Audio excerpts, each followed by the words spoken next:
आप सभी का हमारे चैनल अशफाक साइंस जोन में वेलकम है, बहुत बहुत वेलकम है।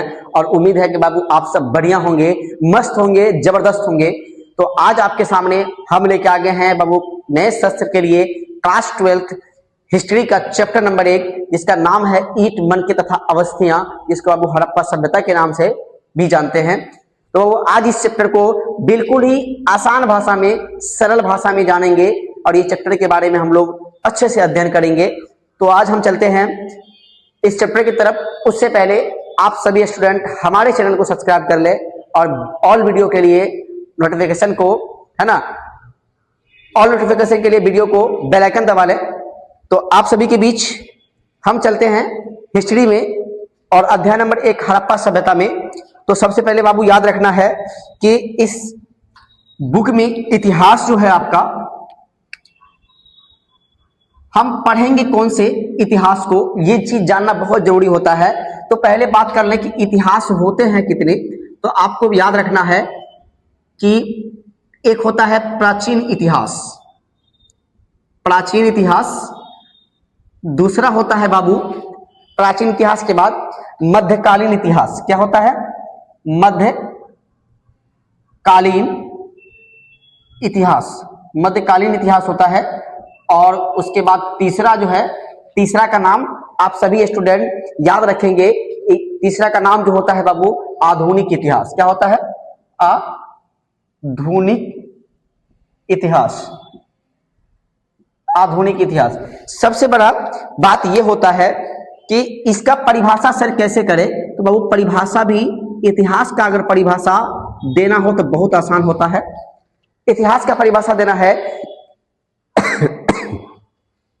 इतिहास का जो परिभाषा होता है बाबू कि बीती हुई जो घटनाएं हैं, बीती हुई जो घटनाएं, यानी कि ऐसे कह सकते हैं कि बीती हुई घटनाओं का काल को कर्मानुसार, है ना, लिखित, कर्मानुसार लिखित विवरण को इतिहास कहते हैं, है ना। क्या कहते हैं इसमें कि बीती हुई घटना, बीती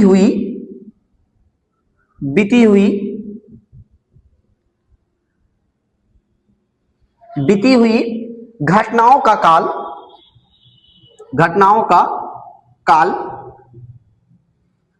कर्मानुसार बीती हुई घटनाओं का काल कर्मानुसार लिखित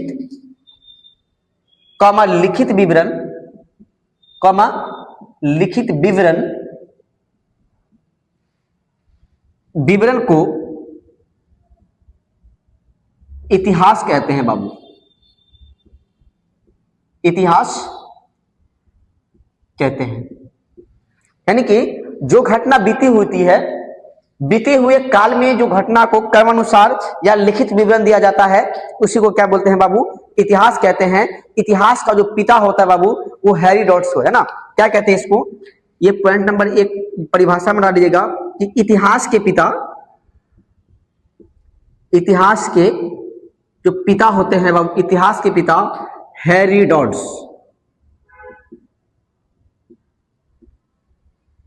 को कहा जाता है, को कहा जाता है। हेरोडोटस को इतिहास का बाबू, हेरोडोटस, अच्छा टॉ होगा यहाँ पे, हेरोडोटस, है ना, हेरोडोटस को कहा जाता है। तो बाबू आप याद रखोगे कि इतिहास का पिता किसे कहा जाता है? हेरोडोटस को। बाबू इसमें कुछ बातें हैं जिसको हम पॉइंट बाय पॉइंट याद रखेंगे।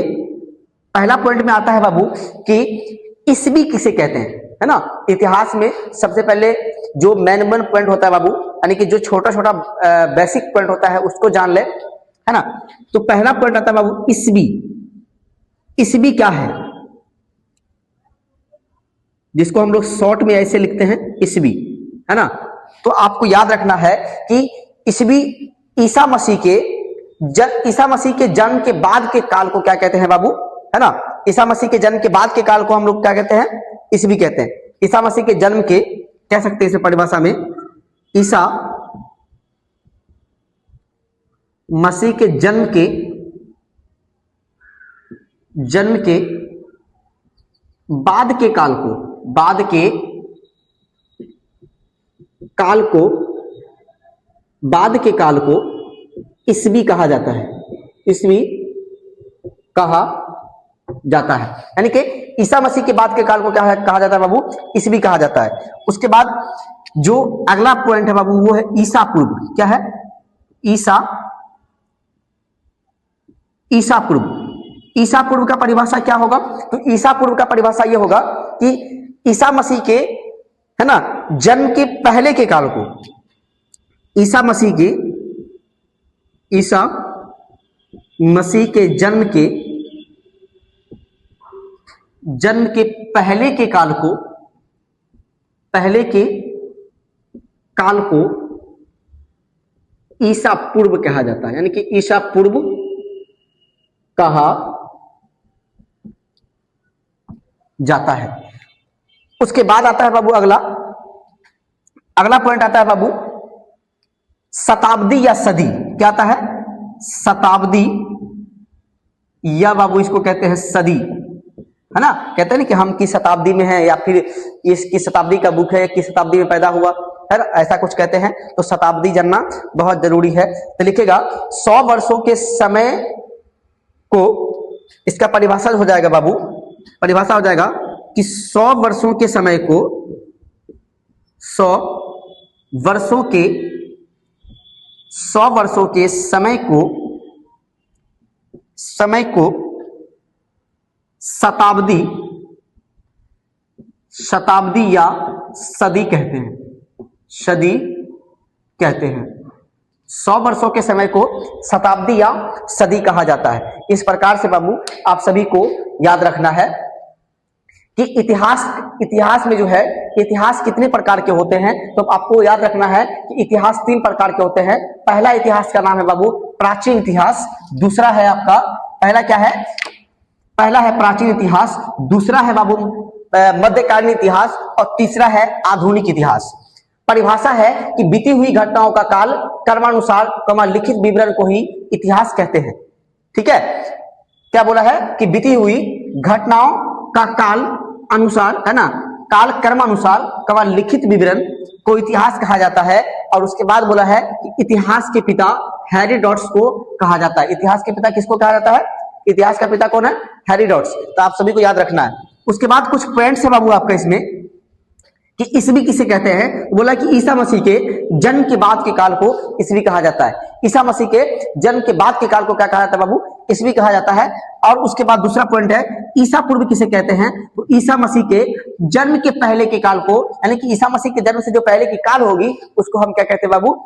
ईसा पूर्व कहते हैं। अगला पॉइंट है आपका कि शताब्दी किसे कहते हैं या सदी किसे कहते हैं। तो आपको परिभाषा ये देना है कि 100 वर्षों के समय को शताब्दी या सदी कहा जाता है। यानी कि 100 वर्षों के समय को क्या कहते हैं बाबू? हम लोग शताब्दी कहते हैं या सदी कहते हैं। तो आप सभी वीडियो में बने रहे हैं। हम चलते हैं नेक्स्ट टॉपिक। इतिहास का अगला टॉपिक क्या है?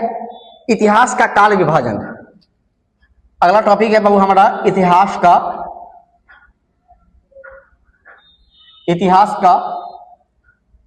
काल विभाजन। तो इतिहास का काल विभाजन में क्या देखेंगे हम लोग? तो नीचे से आप लोग लिखेगा कि इतिहास को 3 काल में विभाजित किया गया है। इतिहास को 3 काल में विभाजित किया। इतिहास को 3 काल में विभाजित किया गया था। नंबर वन रखेंगे पारैतिहासिक काल।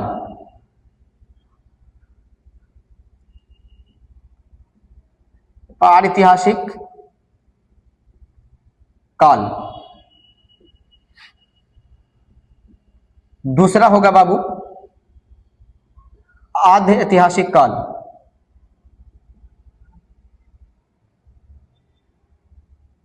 आद्य ऐतिहासिक काल।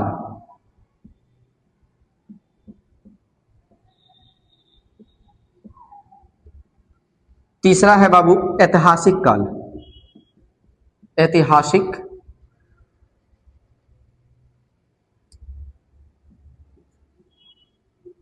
ऐतिहासिक काल।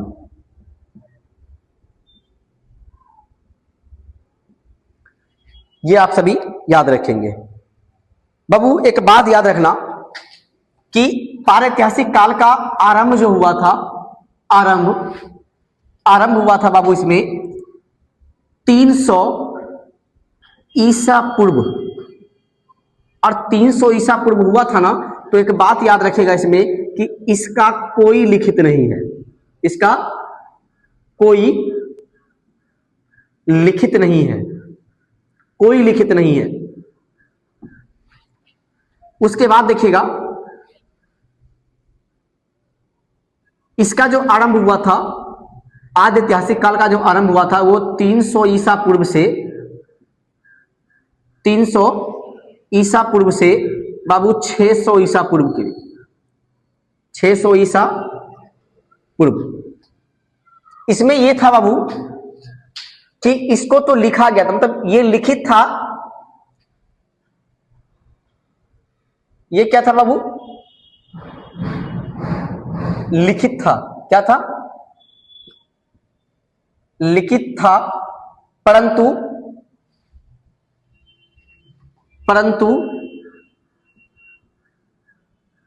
पढ़ा नहीं जा सका, परंतु पढ़ा नहीं जा सका।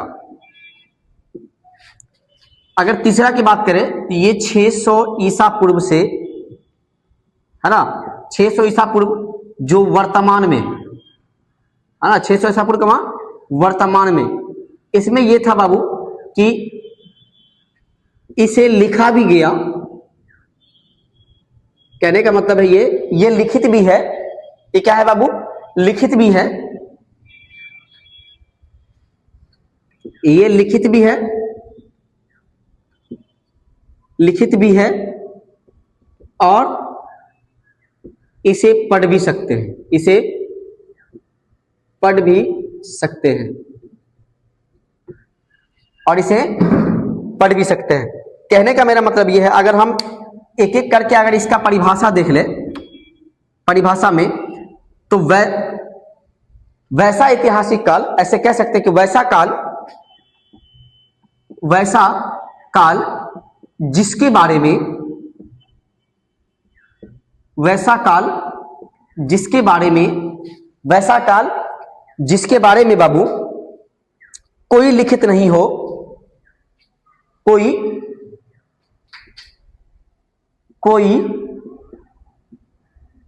लिखित नहीं हो, उसे प्रागैतिहासिक काल कहते हैं।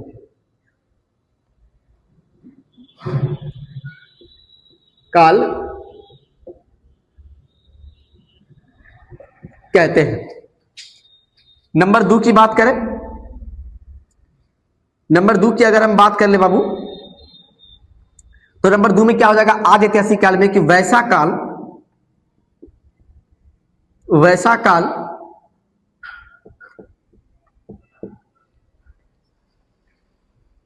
जो लिखित हो, जो लिखित हो, जो लिखित हो, लेकिन उसे पढ़ा नहीं जा सकता, पढ़ा नहीं जा सकता,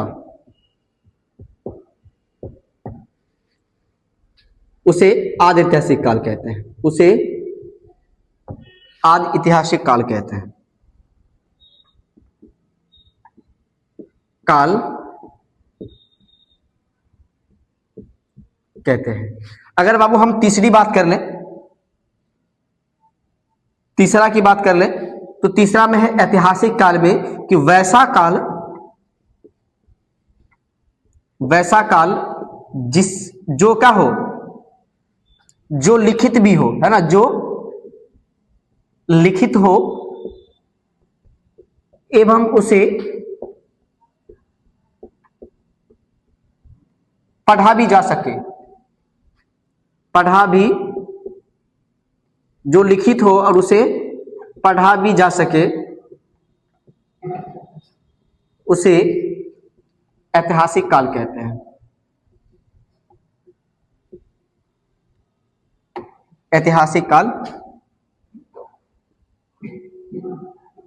कहते हैं बाबू। इस प्रकार से इतिहास का काल विभाजन होता है। इतिहास का काल विभाजन आपको याद रखना है कि इतिहास को 3 काल में विभाजित किया गया। इतिहास को 3 काल में विभाजित किया गया। पहला है प्रागैतिहासिक काल, दूसरा है आद्य ऐतिहासिक काल, तीसरा है ऐतिहासिक काल। इसका जो आरंभ हुआ था वो 300 ईसा पूर्व में हुआ था। कब हुआ था? 300 ईसा पूर्व में, जो बाबू इसका कोई लिखित नहीं है। आद्य ऐतिहासिक काल में क्या हुआ था? इसका आरंभ 300 से लेकर 600 ईसा पूर्व में। इसका लिखित तो है परंतु इसको पढ़ नहीं सकते। इसका लिखित तो है परंतु इसको पढ़ नहीं सकते। लेकिन ऐतिहासिक काल जो है वो 600 ईसा पूर्व के बाद ये काल शुरू हुआ है। और 600 ईसा पूर्व के बाद यानी कि वर्तमान में जो हम लोग काल जिस काल में है वो ऐतिहासिक काल चल रहा है बाबू। ये लिखित भी है, क्या बोला है? ये लिखित भी है और इसे पढ़ भी सकते हैं। इसी प्रकार से हम नीचे में सबका एक एक करके डेफिनेशन लिखे हैं। बोला कि वैसा काल जिसके बारे में कोई लिखित नहीं हो उसे प्रागैतिहासिक काल कहते हैं बाबू, है ना। दूसरा है बाबू, दूसरा इसमें कि वैसा काल जो लिखित हो लेकिन उसे पढ़ नहीं सकते, यानी कि पढ़ा नहीं जा सकता, उसको क्या बोलते हैं हम लोग? आद्य ऐतिहासिक काल कहते हैं। और जो यानी कि वैसा काल जो लिखित हो एवं उसे पढ़ भी सकते हैं उसे कहते हैं बाबू ऐतिहासिक काल। तो इस प्रकार से बाबू आप सभी स्टूडेंट इसका स्क्रीनशॉट ले लें और हम चलते हैं नेक्स्ट टॉपिक की तरफ। है बाबू अगला स्टार में इतिहास के अध्ययन के स्रोत।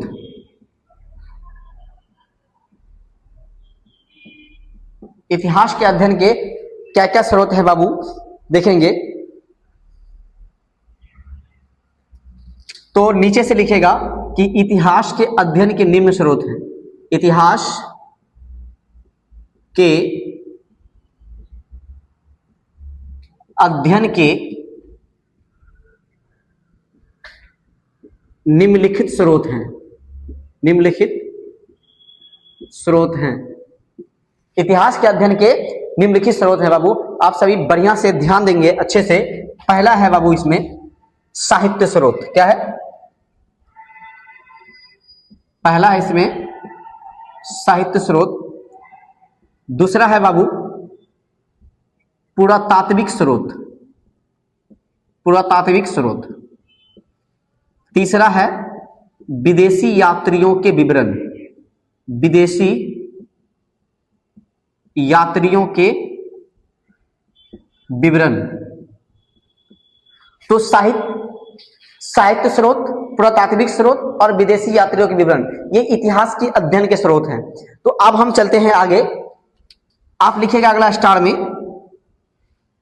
साहित्य स्रोत के प्रकार। क्या लिखिएगा बाबू? साहित्य स्रोत के प्रकार। तो नीचे से लिखेगा साहित्य स्रोत को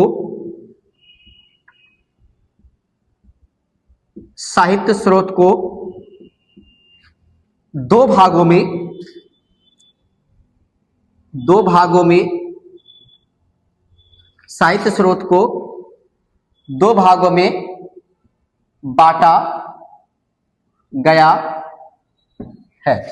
साहित्य स्रोत को 2 भागों में बांटा गया है।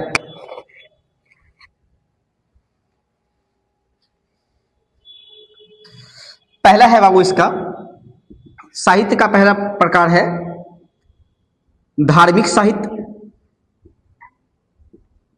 धार्मिक साहित्य और दूसरा है लौकिक साहित्य। क्या है बाबू? लौकिक साहित्य। लौकिक साहित्य को ही बाबू दूसरा नाम क्या है? धर्मेतर साहित्य कहते हैं इसको। धर्मेतर साहित्य। लौकिक साहित्य को क्या कहते हैं बाबू? धर्मेतर साहित्य कहते हैं। इस प्रकार से धार्मिक साहित्य का भी प्रकार है बाबू। तो आप सभी देखेंगे यहां पे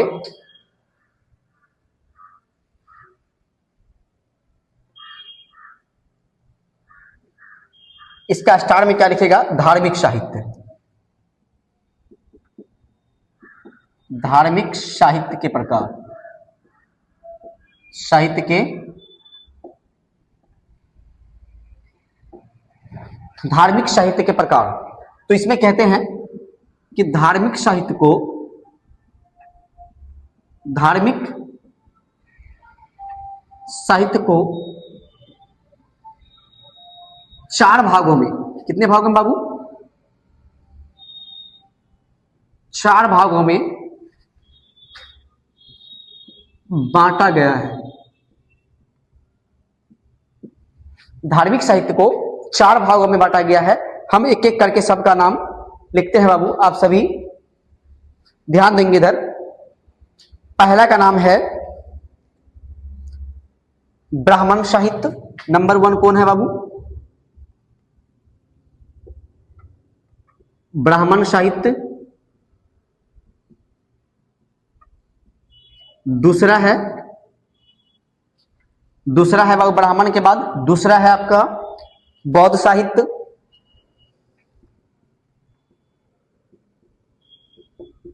बौद्ध साहित्य। तीसरा है जैन साहित्य। चौथा है बाबू महाकाव्य। महाकाव्य। तो आपको एक बात याद रखना है कि जैन साहित्य, जो ब्राह्मण साहित्य है, इसमें बाबू ब्राह्मण के द्वारा लिखित है ना, ब्राह्मण के द्वारा लिखित। बौद्ध में है महात्मा बुद्ध से संबंधित। महात्मा बौद्ध साहित्य किससे संबंधित है? महात्मा बुद्ध से संबंधित है। महात्मा बुद्ध से संबंधित है। जैन साहित्य में बाबू याद रखेगा महावीर, जैन साहित्य जो है ये महावीर स्वामी से संबंधित है। महावीर स्वामी से संबंधित है। और जो महाकाव्य होगा बाबू, इसमें जो ग्रंथ है जैसे महाभारत, क्या है? महाभारत, रामायण, गीता इत्यादि। तो आप सभी ये धार्मिक साहित्य के 4 प्रकार आप बाबू याद रखोगे। इस प्रकार से हम देखें इसमें कि इतिहास के अध्ययन के स्रोत में पहला था बाबू कि इतिहास के अध्ययन के निम्नलिखित स्रोत है। पहला साहित्य स्रोत, दूसरा पुरातात्विक स्रोत और तीसरा था विदेशी यात्रियों के विवरण। इसमें साहित्य के प्रकार को हम देख रहे हैं। किसके प्रकार को? साहित्य के प्रकार को। तो इसमें दिखा साहित्य स्रोत को 2 भागों में बांटा गया है। पहला है बाबू धार्मिक साहित्य और दूसरा है लौकिक साहित्य। पहला है धार्मिक साहित्य, दूसरा लौकिक साहित्य। उसके बाद है कि बाबू धार्मिक साहित्य के प्रकार में, तो धार्मिक साहित्य का यहाँ पे धार्मिक साहित्य को 4 भागों में, धार्मिक साहित्य को 4 भागों में है ना बांटा गया है। धार्मिक साहित्य का जो चौथा 4 भाग है वो पहला है आपका बाबू ब्राह्मण साहित्य, दूसरा है बौद्ध साहित्य, तीसरा है जैन साहित्य, चौथा है बाबू महाकाव्य। ब्राह्मण साहित्य में ब्राह्मण द्वारा लिखित जो ग्रंथ होते हैं उसके बारे में पढ़ना है हमको। बौद्ध साहित्य का जो संबंध होता है वो महात्मा बुद्ध के बारे में बौद्ध साहित्य में जानकारी मिलती है। और जैन साहित्य में महावीर स्वामी से संबंधित है जैन साहित्य, यानी कि महावीर स्वामी के बारे में उसमें जानकारी मिलती है। और महाकाव्य में जैसे महाभारत, रामायण, गीता, जो बड़े बड़े ग्रंथ होते हैं बाबू, उस चीज से हमें, महाकाव्य से हमको वहां से जानकारी मिलेगी कि महाभारत और रामायण और गीता के बारे में। तो इस प्रकार से आप सभी स्टूडेंट याद रखेंगे कि साहित्य स्रोत के 2 भाग, धार्मिक साहित्य और लौकिक साहित्य। इसमें धार्मिक साहित्य के 4 भाग होते हैं बाबू, ब्राह्मण साहित्य, बौद्ध साहित्य, जैन साहित्य और महाकाव्य। तो आप सभी स्टूडेंट इसका स्क्रीनशॉट ले लें।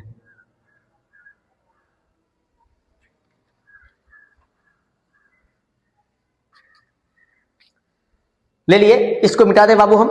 चलिए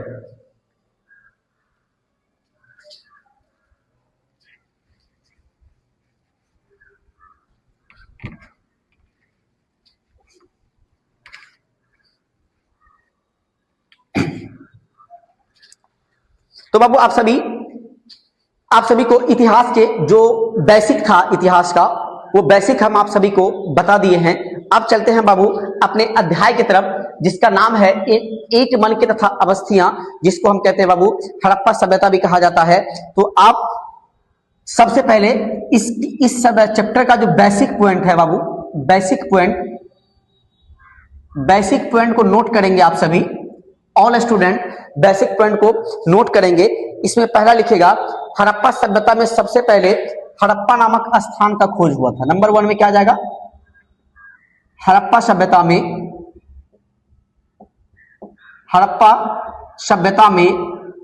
सबसे पहले हड़प्पा नामक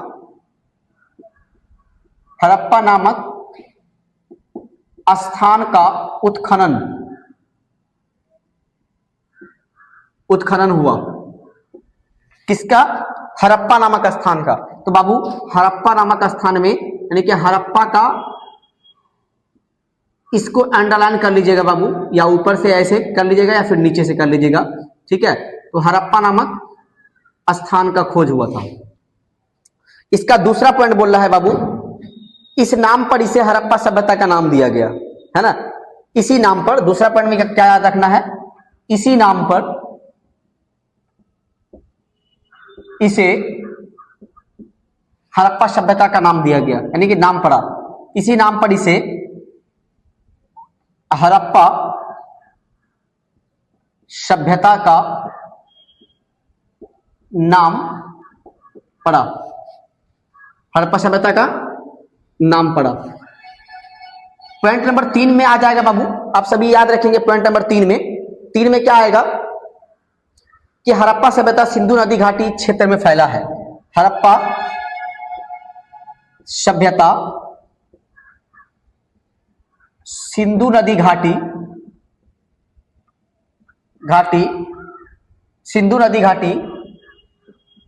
क्षेत्र में फैला है, सिंधु नदी घाटी क्षेत्र में फैला है। चौथा पॉइंट में आ जाएगा बाबू, चौथा पॉइंट आपका ये है,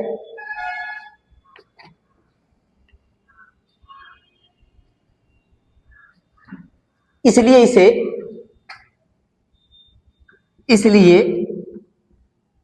इसे सिंधु घाटी की सभ्यता के नाम से जाना जाता है। सिंधु घाटी सभ्यता के नाम से जाना जाता है। पांचवा पॉइंट आ जाएगा, पांचवा में आप याद रखेंगे बाबू कि हड़प्पा सभ्यता एक नगरीय सभ्यता थी। हड़प्पा सभ्यता एक नगरीय सभ्यता थी। छठा पॉइंट आप याद रखिएगा, छठा पॉइंट में क्या याद रखिएगा बाबू कि हड़प्पा सभ्यता कांस्य युग की सभ्यता थी, है ना। हड़प्पा सभ्यता कांस्य युग, है ना, कांस्य युग की सभ्यता थी, कांस्य युग की सभ्यता थी, कांस्य युग की सभ्यता थी। उसके बाद याद रखिए हड़प्पा रावी नदी के किनारे बसा हुआ है। सातवां क्या आ जाएगा कि हड़प्पा रावी नदी के किनारे, रावी नदी के किनारे, नदी के किनारे बसा हुआ है। उसके बाद बोल रहा है बाबू अगला आठवां में याद रखिएगा कि हड़प्पा सभ्यता, हड़प्पा सभ्यता सिंधु नदी के किनारे बसा हुआ है। हड़प्पा सभ्यता सिंधु नदी घाटी के किनारे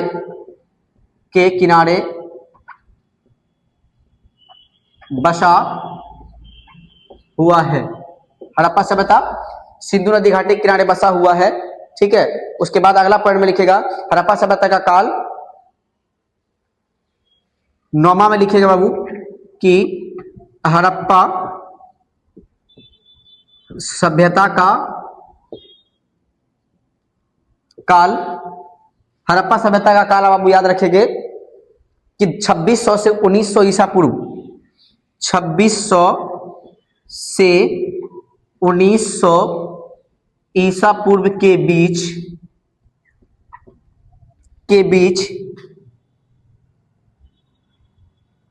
निर्धारित किया गया। बाबू एक कुछ बेसिक पॉइंट है इस चैप्टर के बारे में जिसको आपको जानना बहुत जरूरी है। तो पहला पॉइंट इसमें क्या बोला है बाबू, पहला पॉइंट ये बोला है कि हड़प्पा सभ्यता में सबसे पहले हड़प्पा नामक स्थान का खोज हुआ था या हड़प्पा नामक स्थान का उत्खनन किया गया था। दूसरा पॉइंट बोल रहा है कि इसी नाम पर इसे हड़प्पा सभ्यता का नाम पड़ा, यानी कि हड़प्पा के नाम पर ही हड़प्पा सभ्यता का नाम पड़ा था। दूसरा बोला है कि हड़प्पा सभ्यता सिंधु नदी घाटी क्षेत्र में फैला हुआ है, हड़प्पा सभ्यता सिंधु नदी घाटी क्षेत्र में फैला है। उसके बाद चौथा बोला है कि इसलिए इसे सिंधु घाटी, क्या बोला है, इसलिए इसे सिंधु घाटी की सभ्यता के नाम से जाना जाता है, यानी कि हड़प्पा सभ्यता को सिंधु घाटी सभ्यता के नाम से भी जाना जाता है। उसके बाद बोला कि हड़प्पा सभ्यता एक नगरीय सभ्यता है। हड़प्पा सभ्यता कैसी सभ्यता है, एक नगरीय सभ्यता है। उसके बाद है अगला पॉइंट में कि हड़प्पा सभ्यता कांस्य युग की सभ्यता थी।